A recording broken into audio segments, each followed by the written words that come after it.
Olá, pessoal! Hoje a nossa aula vai ser sobre os Hebreus. Sejam todos bem-vindos. Talvez essa aula seja um pouco extensa, mas vai ter bastante informação e eu espero que vocês gostem bastante. Vamos começar, então, falando da localização. Os Hebreus, eles viviam na região que era situada ao sul da Fenícia, tá? Entre o mar Mediterrâneo, que ficava a oeste, né? E o vale do Rio Jordão. Então, com desertos a leste, que eram os desertos siríaco e o arábico. E ao sul era a península que ficava o Monte Sinai, tá? Então, o local tinha apenas algumas partes, assim, que eram favoráveis para a agricultura, né? Especialmente ali no Vale do Jordão. Dos povos antigos, os hebreus, eles podem ser considerados o povo mais próximo do Ocidente. E a gente já vai entender por quê. Na época de Davi e Salomão, as fronteiras do reino chegaram até o Egito e o rio Eufrates. Uma coisa que eu quero colocar aqui para vocês é que, assim, o nome Palestina vem de Filistina. Isso é bem interessante. Por quê? Porque é ali que vem a referência quando a gente fala de filisteus. Aí a gente fala, os filisteus, tá bom, mas eles são de onde? Era dali da região da Palestina, só que antes eram chamados de Filistina. Então, eram os filisteus que viviam ali em conflito com os hebreus, né, pelo domínio ali da região. Já pelos hebreus, né, chamados israelitas, judeus, a região era chamada de Canaã, né, que era considerada a terra prometida.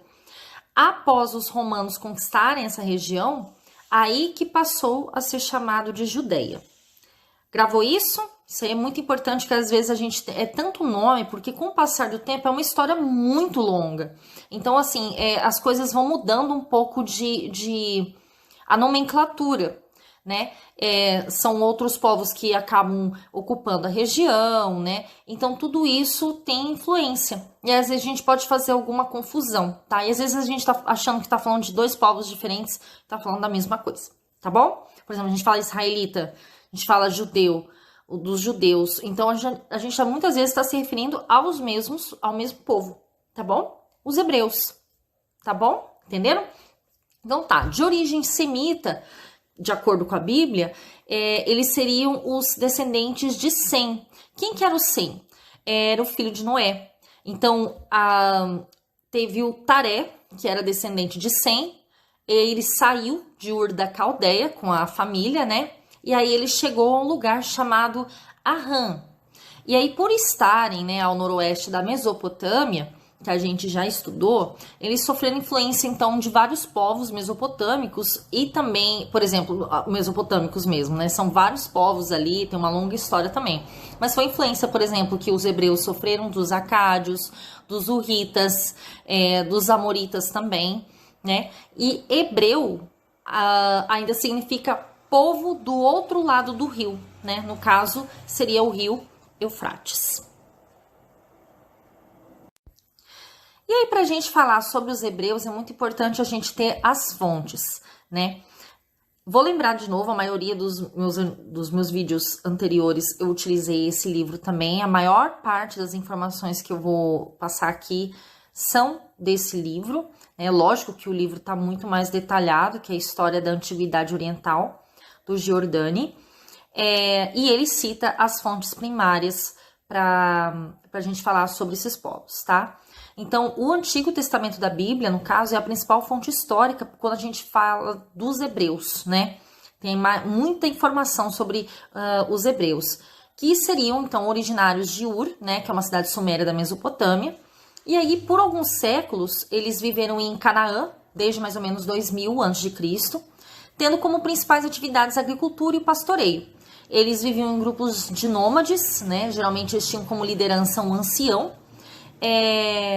E, segundo a Bíblia, um ancião chamado Abraão ter um contato, então, com Deus, que eles chamavam de Javé, e ele recebeu a missão de levar o povo dele para uma terra prometida. E essa terra prometida seria Canaã, né? E lá, quem vivia lá antes deles chegarem lá, né? Eram os arameus, os filisteus e os cananeus. E eles são citados também na Bíblia, tá? Então, são utilizados como fonte também os textos de um historiador judeu, Flávio José, a Guerra dos Judeus e a Antiguidade Judaica. Não podemos esquecer também, né, as descobertas arqueológicas e os manuscritos na região do Mar Morto. Para a gente falar sobre a história dos hebreus, fica um pouco mais tranquilo se a gente dividir as fases, tá? São eras diferentes, é uma história muito longa e por isso que a gente faz essa divisão para facilitar, né? Então, antes de eu falar sobre a questão da economia, da cultura e tudo mais, da sociedade, eu vou falar então da história política então dos hebreus, começando com a era dos patriarcas. Esse período ele vai se iniciar com a chegada dos hebreus à Palestina, tendo como líderes os anciãos das tribos, chamados de patriarcas. Os primeiros patriarcas, segundo a Bíblia, são Abraão, depois o seu filho Isaque e os filhos de Isaque, Esaú e Jacó. Eles então deslocaram-se para o Egito, na época da dominação dos Hicsos, também de origem semita, por volta de 1700 a.C., após um período bem difícil de seca. E aí um dos filhos do Jacó, o José, segundo a Bíblia, que havia sido vendido pelos irmãos aos egípcios, ele acabou ajudando a permanência dos hebreus no Egito e após ele conseguir se tornar vizir e bem próximo ao faraó, provavelmente na época do domínio dos Hicsos, foi que isso aconteceu, tá? Então esse período durou mais ou menos 400 anos. Opa, tem um carro passando. Por terem tido uma relação de colaboração, quando os Hicsos foram expulsos, além das diferenças religiosas, né, entre os egípcios e os hebreus, porque assim, com os Hicsos eles tinham até uma relação tranquila, né? Os egípcios passaram a perseguir e escravizar os hebreus. Então, por volta de 1250 a.C., eles deixaram o Egito para retornarem a Canaã. E aí a gente fala sobre o Êxodo, que foi a fuga do Egito e a volta para Canaã. Então, sobre a data do Êxodo, existem estudiosos que não entram muito em consenso em relação à data. Alguns estudiosos, eles determinam que o faraó opressor foi o Tutmés III e o faraó do Êxodo sendo Amenófis II ou III, por volta de 1440 a.C. Outros estudiosos, eles defendem que o faraó opressor tenha sido Ramsés II e o faraó do Êxodo tenha sido seu sucessor, o Meneftá, por volta de 1230 a.C., tá? Então vai dar uma diferença ali de 200 anos entre uma teoria e outra, né? Algumas pesquisas mais recentes apontam mais para essa última hipótese que eu falei, tá? Então, sob a liderança de Moisés, criado pela filha do faraó, eles atravessaram o deserto e conheceram, através do líder, né, as tábuas da lei com os 10 mandamentos, que serviram de base para a doutrina da religião judaica. Retornando à chamada Terra Prometida, após 40 anos, eles lutaram pela posse e derrotaram, né, os povos que ali se encontravam, sob a liderança de Josué, já que Moisés ele já havia então falecido, tá? Pode-se considerar ali a criação do Estado de Israel, né? Algumas pessoas, alguns estudiosos têm esse período ali como a criação do Estado de Israel. Inclusive, com as pesquisas arqueológicas nas regiões do Sinai, de Madian, Kadesh e regiões próximas, é possível dar crédito à narração do Êxodo em relação às tradições históricas, né, de Israel. O Jacó, então, após ele muda o nome dele para Israel, e ele teve 12 filhos, que dali que se originaram as 12 tribos de Israel. É provável que tenha acontecido na época do Hammurabi, da Mesopotâmia. Então, o território foi dividido em 12 tribos, cada uma liderada por um patriarca. Dá para entender? Então, a gente depois tem a Era dos Juízes, né, que foi uma época em que as tribos acabavam se reunindo apenas em caso de guerra, né, e nesse caso elas eram chefiadas por um juiz que era escolhido.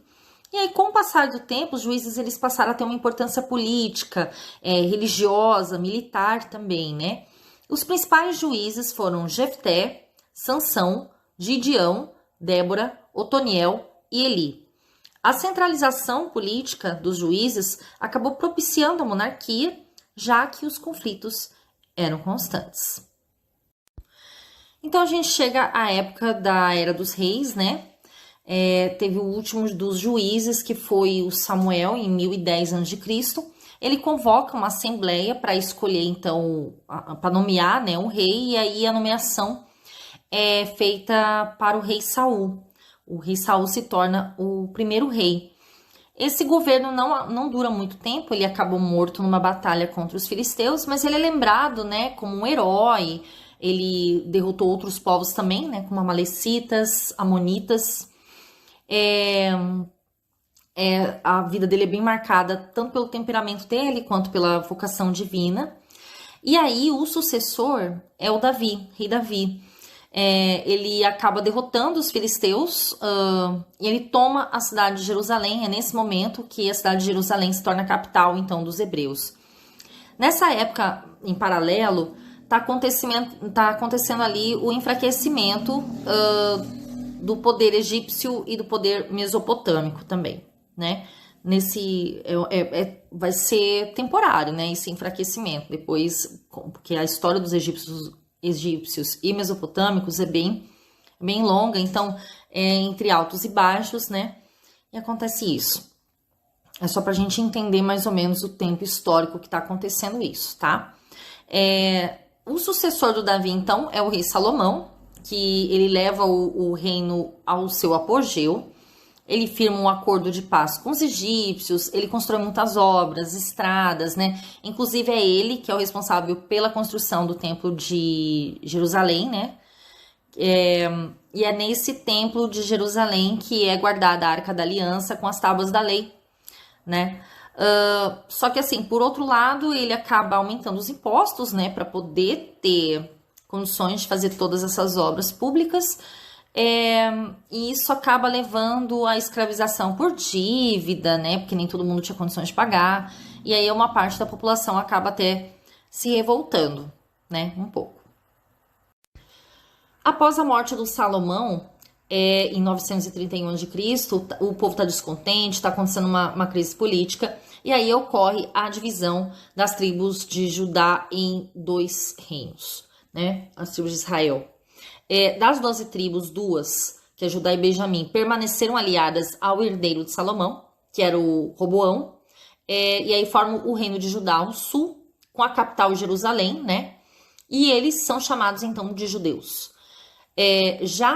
As outras 10 formam um outro reino ao norte, que é o reino de Israel, e aí eles têm como capital a Samaria, e o rei é o Jeroboão. E aí eles são chamados de israelitas. E ali a gente vai ter, então, a diferença de israelitas e judeus. Antes disso, os hebreus, às vezes a gente tem a referência aos hebreus como judeus, como israelitas. A gente até pode confundir, achar tudo que é a mesma coisa. Mas a partir do cisma tem essa diferença, tá? Em 722, em algumas obras, vocês vão encontrar outro ano, como 740 a.C. Enfim, os assírios dominam o reino de Israel. São liderados, então, por Sargão II, e a sua população se espalhou, então, a ponto de ser conhecida como as 10 tribos perdidas de Israel. Boa parte acabou sendo escravizada para a Síria, tá? Em 587 a.C., o reino de Judá ele é conquistado por Nabucodonosor, o rei babilônico, né? A escravização dos judeus ficou conhecida como o cativeiro da Babilônia. É um período que os judeus eles não se misturaram com outros povos, ao contrário dos israelitas. E aí os judeus acabam desconsiderando os israelitas por não manterem as tradições, por não seguirem todos aqueles preceitos religiosos, né? Eles se mantêm fiéis à tradição, né? E os israelitas já se deixam incorporar pela outra cultura, certo? Em 539 a.C., nós temos o Ciro da Pérsia, que conquista a Babilônia. Ele já tinha conquistado uma baita de uma região, né? E aí, só que ele permite a volta dos judeus à Palestina. O templo de Jerusalém é reconstruído, porque ele tinha sido totalmente destruído. E aí, nesse ponto, as tábuas da lei já estavam perdidas. Os judeus eles foram dominados também, além dos persas, por macedônios, sírios e romanos. Por 2 séculos, durante a dominação persa foi mais tranquilo, porque a região ali era uma satrapia persa, então o Ciro da Pérsia ele deixou que eles mantivessem a sua cultura, sua religião, seus costumes. E aí, durante o domínio macedônico, Alexandre o Grande, ele acabou também tendo uma relação tranquila, foi muito bem recebido em Jerusalém, mas, como a gente vai ver depois, o Alexandre o Grande acaba falecendo, e aí todo o território que ele conseguiu dominar é dividido entre os generais dele, né, os espólios, né? E aí Jerusalém acaba sendo parte desses espólios e são distribuídos, então, para os generais de Alexandre, tendo Jerusalém como os senhores Lágidas e Seleucidas. Entre a dominação síria e romana, a dinastia dos Macabeus, né, conseguiu governar o Estado judeu de forma independente entre 142 a.C. e 63 a.C. Quando os romanos eles dominam outros povos, conquistavam outros povos, eles acabavam fazendo várias tentativas de imposição, né, da cultura, que isso facilita a subjugação, né, desses povos que eles conquistavam. E com os hebreus foi muito complicado, porque os romanos eram politeístas e os hebreus firmemente monoteístas, né? Então, assim, teve muita revolta, e aí em 70 depois de Cristo, o imperador Tito acabou com Jerusalém e destruiu mesmo o templo de Jerusalém, e aí ficou só a parede que hoje a gente conhece como Muro das Lamentações. Em 133 depois de Cristo, a gente já tem o imperador Adriano, e aí teve mais uma revolta, e ele aí determinou que os judeus fossem expulsos da região, eles acabaram dispersados, e eles viviam assim, separados, né, em pequenas comunidades, e apesar disso, eles mantiveram a identidade religiosa e cultural até os dias atuais. Por isso, a ONU, em 1948, acabou concedendo a permissão para a reconstrução, então, do Estado de Israel. Aí a gente fala da Arca da Aliança, né? O Templo de Jerusalém foi construído, reconstruído, destruído, construído de novo, aí fica só o Muro das Lamentações. Então, assim, como a gente conversa, o que é essa Arca da Aliança, só para a gente relembrar? É o lugar que o Moisés construiu por ordem de Deus para guardar as tábuas da lei, né? Que eram dos 10 mandamentos, era uma arca grande, uma arca de madeira, banhada a ouro, chamava atenção. E aí ela foi guardada no Templo de Jerusalém. Aí, só que assim, que cargas d'água aconteceu com a Arca da Aliança? Onde ela foi parar, né? Então, acredita-se assim que ela tenha mudado de lugar quando a Babilônia conquistou o reino de Judá em 587 a.C. Ela teria ou sido destruída ou levada pelos babilônios, né? Ou, como a Bíblia sugere, no segundo livro dos Macabeus, foi escrito aproximadamente 500 anos depois, né, do ocorrido, a arca teria sido escondida por Jeremias no Monte Nebo, onde fica hoje a Jordânia. A região já foi escavada, nada foi encontrado, tá? Alguns pesquisadores, eles acreditam que ela estaria abaixo do templo, né, enterrada, né? Só que se fizesse escavações ali nesse local, isso poderia colocar em risco, né, o Muro das Lamentações. E aí é uma questão, assim, que é bem delicada, certo? Até que aconteceu teve umas notícias mais recentes, os monges cristãos da Igreja Santa Maria de Sião, na Etiópia, eles afirmaram que estavam em posse da arca, né? Porém, não autorizaram ninguém a entrar lá. Então, por enquanto, a existência dessa arca, se é que ela ainda existe, permanece um mistério. Então, como eu já falei antes, essa região ela não era totalmente fértil, né? Ela não era tão propícia assim para agricultura, apesar do Rio Jordão. Então, por essa razão, o pastoreio era uma atividade bem importante, né? Tornando o comércio atuante, graças às caravanas que passavam ali pelo local. Descobertas arqueológicas mostraram também que eles trabalhavam em minas, em oficinas de refinamento de cobre com técnicas até avançadas, né, para a época de Salomão. Possivelmente, pelas condições difíceis, o trabalho era executado então por escravos ou prisioneiros de guerra. Isso aí a gente tira de conclusão, né? E na mesma época o comércio também se desenvolveu graças à localização geográfica, onde havia contato com rotas comerciais da Mesopotâmia, do Egito, do Mar Vermelho, até mesmo do deserto, né, que passavam as caravanas. O Salomão ele teria se associado aos fenícios comercialmente também. Socialmente, apesar de ser uma sociedade estamental, não havia desigualdades tão acentuadas assim quanto em outras sociedades da antiguidade. No início, a terra era coletiva, porém o conceito de propriedade privada e divisão só aconteceu a partir da era dos juízes, antes disso não. A maior parte da população era composta por comerciantes, artesãos, camponeses e pastores. Acima dessas camadas ficavam sacerdotes e levitas. Os levitas eram auxiliares dos sacerdotes, descendentes de Arão, membros da tribo de Levi.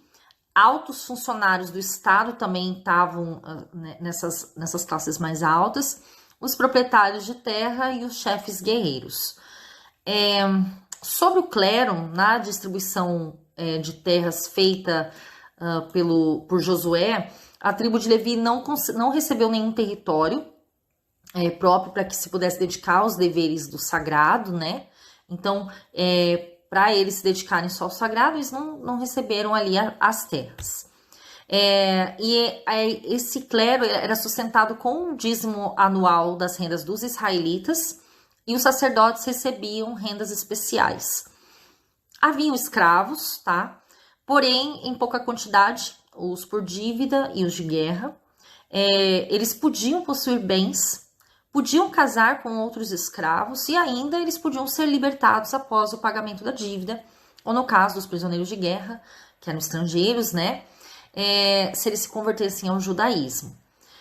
A gente pode dizer que, dentre os povos antigos, talvez os hebreus sejam os mais, assim, benevolentes com os escravos, tá?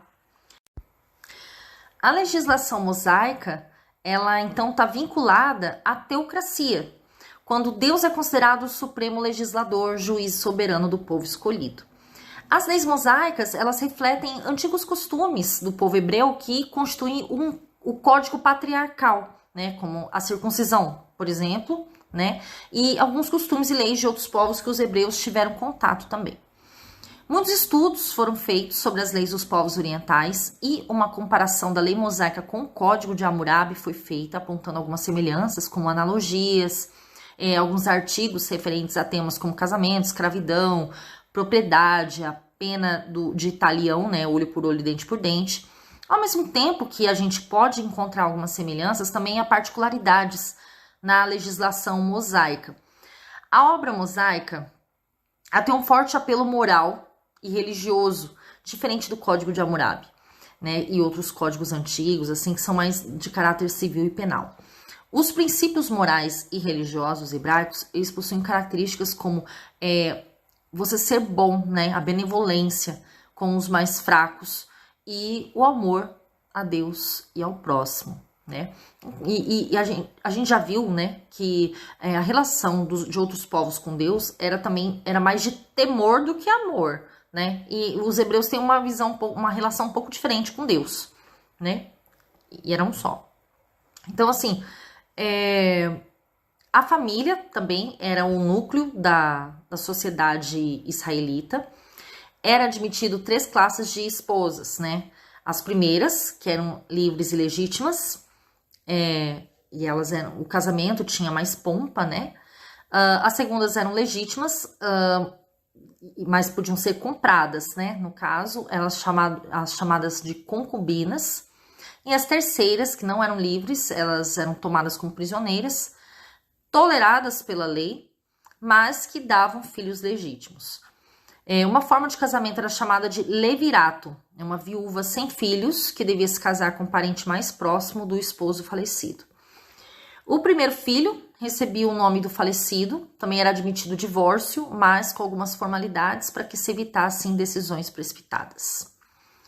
Afinal, o casamento era algo sagrado ali, né? Em relações comerciais, as leis hebraicas tinham uma tendência de aliviar para os mais pobres, Depois de 7 anos, empréstimos eram anulados e escravos eram libertados. E é claro que nem sempre a lei foi respeitada, inclusive com protestos, né, de profetas que até constam nos escritos bíblicos, né? Então, apesar das punições, o grande foco era de seguir a lei, era o foco em não ofender a Deus. Isso era o mais importante. Como delitos contra a divindade, os crimes mais severamente punidos eram a idolatria, a blasfêmia e a violação de festas religiosas, especialmente no dia de sábado, que era o dia que eles deveriam guardar. Contra o próximo, em primeiro lugar, como altamente punível, ficava a agressão física ou moral de filhos contra pais e, claro, o homicídio voluntário. Em caso de homicídio, havia julgamento após serem ouvidas pelo menos 2 testemunhas. Dentre os crimes contra a honestidade puníveis com a morte estavam o adultério, a fornicação, a sedução, a violação e o rapto. É importante sabermos que o respeito ao ser humano era de forma global, inclusive em relação às mulheres escravas. Penas severas em relação à propriedade só eram aplicadas quando se usava violência, porém, se não houvesse em caso de roubo, furto ou falsificação, eram aplicadas penas sem uso de castigos físicos ou morte, né? Contra a honra, a gente tem os crimes de calúnia e falso testemunho, sendo aplicada a lei de talião nesse caso. Havia muitas formas de aplicação da pena de morte, sendo a mais comum o apedrejamento. Por fogo era bem raro, mas mais assim aplicada em casos de incesto e violações. E a decapitação, que começou a ser empregada na época dos juízes, aplicada em crimes graves que não fossem contra Deus, e de incesto e violações, tipo outros casos graves. Outras penas seriam a prisão, o flagelo, internação nos casos de homicídio sem intenção e indenizações. Uma característica marcante da sociedade hebraica era a religião monoteísta, né? E ela foi primordial para esse sentimento de identidade nacional dentro assim dentro do contexto onde praticamente todos os povos ali eram politeístas, né, naquela época. Então esse sentimento era tão forte que foi capaz até de resistir à diáspora. O judaísmo, ele é de tamanha importância que foi a base para as 2 maiores religiões monoteístas da atualidade, né, que existem até hoje, que foi o cristianismo e o islamismo. O messianismo foi iniciado pelo judaísmo, o qual acredita que o Messias está por vir, né? Para os cristãos, o Messias é Jesus Cristo. Para os islâmicos, Maomé.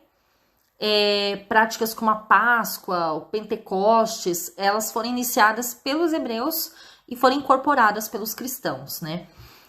É possível que os hebreus tenham sido influenciados pela tentativa de monoteísmo do faraó Amenófis IV, na época que os hebreus e os israelitas, né, eles viviam no Egito, que foi mais ou menos na época desse faraó. Se vocês viram o vídeo que eu falei sobre o Egito, eu conto isso aí. Ele tenta fazer o culto a apenas um deus. Mas daqui a pouquinho a gente já vai falar sobre uma diferença sobre isso. Primeiramente, falando sobre a língua e a escrita hebraica, trata-se de uma língua semita, que sucedeu à língua cananeia, mas muitos estudiosos eles acham que o hebraico possa ter sido um dialeto, né, cananeu. Na Bíblia, no livro de Isaías, a língua hebraica é considerada a língua cananeia e judaica. Por muito tempo, o hebraico foi a língua dos israelitas, acabando por ser substituída com o tempo pelo aramaico, que também é uma língua semita. Os arameus formaram várias tribos nômades, que acabaram por fundar vários pequenos estados no Oriente Médio, sem conseguirem chegar a formar uma unidade política. Essa substituição pelo aramaico aconteceu na época do Império Persa, quando se tornou a língua oficial entre o Eufrates e o Egito, fazendo com que outras línguas entrassem em decadência, como foi o caso do hebraico, que continuava a ser ensinada, mas depois ela foi considerada língua morta. É um caso semelhante com o que aconteceu com o latim, né, nos dias mais recentes, e o fenício também, né, entrou em decadência o hebraico fenício. Importante a gente saber também que os escritos mais antigos dos livros bíblicos, eles foram escritos em mais de um tipo de escrita, porque foram escritos por pessoas diferentes e em tempos diferentes também, né?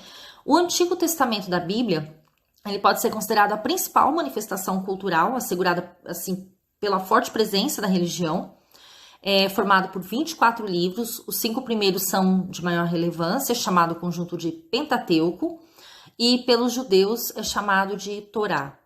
Os 24 livros foram subdivididos em 36 na Bíblia protestante e em 46 na Bíblia católica. Além da Torá, outro livro tem grande importância para os judeus, que é o Talmud, onde estão reunidos preceitos morais formulados pelos primeiros rabinos e estudos sobre a Torá. Uma das mais famosas traduções da Bíblia na Antiguidade foi realizada por volta do século III a.C., muito provavelmente em Alexandria. O grande número de judeus da diáspora não conseguia entender o hebraico naquela época, então foram designados 72 anciãos hebreus para traduzirem as escrituras para o grego, porque ela já era considerada uma língua em desuso ali naquela época, né? Os livros do Antigo Testamento, eles podem ser divididos em 4 grupos.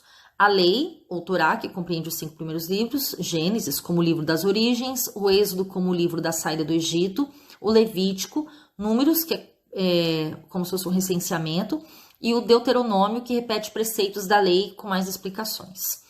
Aí tem os livros históricos, tem os livros proféticos e os livros didáticos, que têm como função o ensinamento moral.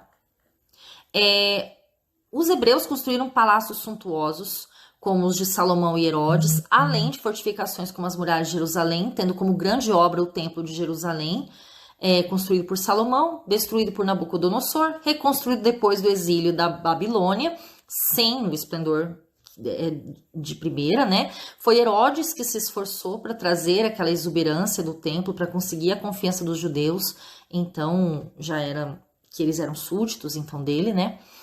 Falando mais sobre a história do Templo de Salomão, foi o rei Davi que conseguiu reunir matéria-prima e tesouros para sua construção. Assim, o rei Salomão colocou em prática a realização da construção por volta de 959 a.C., durando por volta de 7 anos. Os fenícios participaram da construção e junto ao templo havia construções destinadas aos sacerdotes e aos levitas. O templo reconstruído após o exílio demorou 5 anos para ficar pronto, ficou pronto em 515 a.C., menos suntuoso do que a primeira construção. Então Herodes iniciou a restauração e transformação do templo em 20 a.C. até 9 a.C., mas até 64 depois de Cristo ainda havia trabalhos nesse sentido. Como eu falei antes, para a gente entender a importância dessa influência, principalmente na questão da religião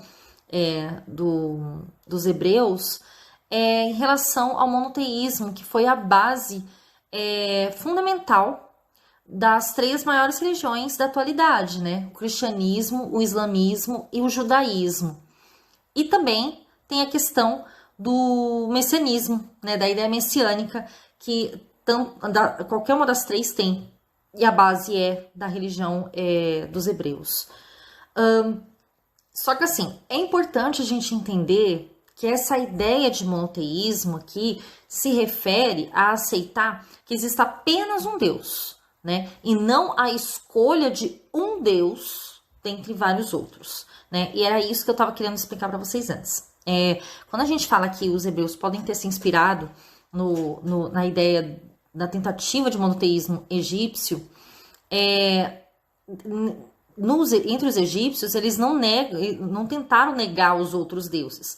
Eles queriam dar ênfase, queriam que dentre todos os deuses apenas um fosse cultuado. Na questão dos hebreus é diferente.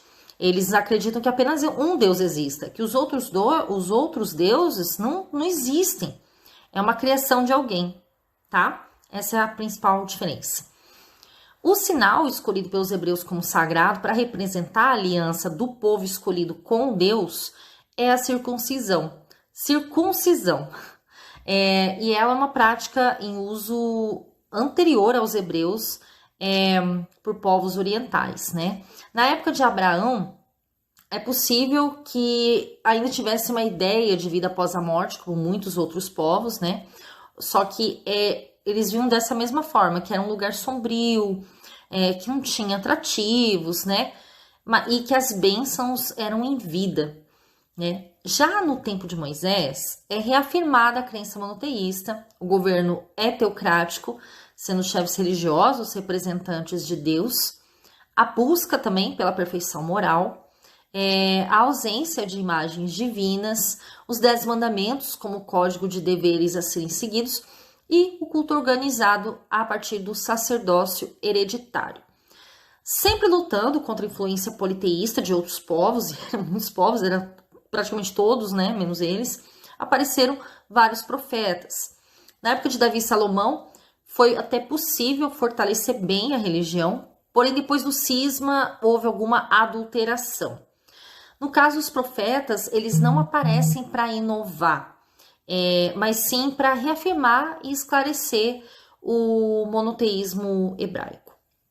Na época do cativeiro, com a aprovação, houve a renovação espiritual, conservando a crença. Acreditam, então, nos anjos como mensageiros de Deus. E o Messias seria o mediador, e o profeta Isaías prevê a chegada dele, né?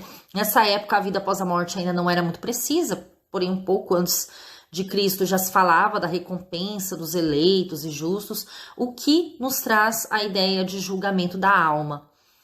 O ano sabático era o 7º a cada período de 7 anos, quando não se trabalhava na agricultura, e o que nascesse espontaneamente era de todos. Esse ano era dedicado a outros trabalhos que fossem necessários, né? Às vezes a confecção de alguma coisa, o artesanato e tudo mais. Como celebrações mais importantes havia a Páscoa, comemorando a libertação da escravidão no Egito, Pentecostes, que era a festa da colheita e a promulgação da lei, Festa dos Tabernáculos, celebrando a peregrinação no deserto e agradecer a Deus pela colheita do trigo e da uva, dentre outras. A influência dos hebreus foi tanto que, como portadores de uma fé monoteísta, eles alcançaram uma amplitude que se tornou depois de milênios, né, juntamente com o cristianismo, que diminuiu a influência de muitas crenças pagãs, sendo base para religiões monoteístas atualmente, né? E essa influência religiosa, através do cristianismo, foi responsável por inúmeros aspectos da civilização ocidental, na arte, nas leis, né, que ditaram costumes e também normas por séculos, né, um padrão moral. E agora nós vamos para os exercícios. A primeira questão é da Universidade Federal do Piauí. Entre as principais características da civilização hebraica, merecem destaque especial a religião politeísta, em que as figuras mitológicas de Abraão, Isaac e Jacó formavam uma tríade divina. B. A criação de uma federação de cidades autônomas e independentes, cidades-estado, controladas por uma elite mercantil. C. A criação de um alfabeto aramaico que seria incorporado e aperfeiçoado pelos egípcios, tornando-se conhecida como escrita hieroglífica. D. As práticas religiosas caracterizadas pela crença na existência de um único Deus, o monoteísmo, e no messianismo, pois acreditavam na vinda de um Messias libertador do povo hebreu. E. As inovações tecnológicas desenvolvidas na agricultura, possibilitando o grande crescimento da produtividade agrícola na região palestina. Vamos lá. A letra A não é a resposta certa, porque não se trata de figura mitológica, né? Não é uma figura como se fosse os deuses do Olimpo, não. E a tríade divina não é formada por Abraão, Isaac e Jacó. A letra B também não se trata de uma cidade-estado, né? Não são cidades autônomas independentes, era um reino, né, unificado, que depois se dividiu em dois reinos, não 2 cidades-estado, cada reino tinha sua capital, né? A elite também não era mercantil. A C também não se trata do alfabeto aramaico, né, muito menos incorporado e aperfeiçoado pelos egípcios. A letra D, então, é a correta, né? As práticas religiosas caracterizadas pela crença na existência de um único Deus, o monoteísmo, e ele fala do messianismo, como nós também discutimos, tá? A letra E não é por conta, eles não inovaram na questão da tecnologia. O que tem de estudo é sobre a questão das minas e das refinarias, né, do que eles, nesse sentido, mas eles não teve nada nesse aspecto na questão da agricultura de grande crescimento de produtividade agrícola, não. Então a resposta certa é a letra D. Vamos para a última agora? IBMEC. A história do povo judeu envolve acontecimentos históricos e bíblicos de grande importância para o mundo atual. A cidade de Jerusalém, considerada sagrada para 3 religiões, é disputada como capital por israelenses e palestinos. O Muro das Lamentações, próximo da mesquita de Al-Aqsa, é ponto de peregrinação dos judeus porque se acredita que seja remanescente de um importante monumento. Ela até cita algo que tem a ver com os dias de hoje. Letra A. As muralhas de Jericó, que protegiam a cidade de Jerusalém, destruídas na guerra contra os filisteus no século IV a.C. B. O palácio do rei Davi, construído no século IX a.C. C. O Monte Sinai, local onde Moisés teria recebido as tábuas da lei, segundo a Bíblia. D. O complexo do Templo de Jerusalém, construído por Salomão no século X a.C. e reconstruído entre os séculos 6 e 1 a.C. Letra E. As muralhas da fortaleza de Massada, o último foco de resistência dos hebreus contra os romanos no século 12 a.C. Bem, essa aqui tá bem até tranquila, né? Eu podia até ter pego alguma que aprofundasse mais alguma questão mais recente que tem a ver, que é relacionado, mas a resposta é a letra D, o complexo do Templo de Jerusalém, construído por Salomão no século X a.C. e reconstruído entre os séculos 6 e 1 a.C. É bem tranquilo, depois de tudo que a gente falou, acho que vocês não esquecem mais. É isso então, gente. Muito obrigada para quem chegou até aqui. O vídeo foi longo, mas foi uma baita de uma aula, né? O próximo vídeo vai ser um pouco mais curto, mas eu vou falar sobre os lídios. Então é isso, deixa sua curtida, compartilha com os amigos, deixa seu comentário, sua dúvida, que eu vou responder. E é isso, gente. Vamos junto, né? A gente vai tentando melhorar, tô tentando mudar o formato dos vídeos, essa eterna mudança que eu fico tentando fazer. É isso, gente. Um beijo, até a próxima.